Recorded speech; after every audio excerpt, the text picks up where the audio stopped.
Hello, my name is Nisha, and I'm going to resume posting videos this month.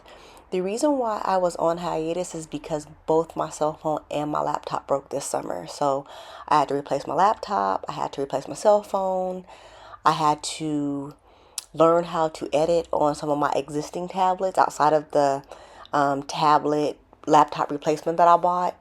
Now I'm a lot more comfortable using my existing devices to go ahead and continue editing videos, so I'm going to resume posting them.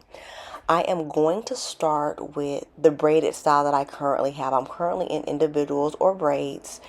I have not worn braids since 2014, but I installed this set in November 2024 and I touched them up in January 2025. So this is the video that I'm going to start with, and as it applies to old footage from June 2024 through October 2024, what I will do with that is when I post a similar video this year, I can just tag some of that old footage to it, or maybe make an adjacent video. That way it won't seem so out of place.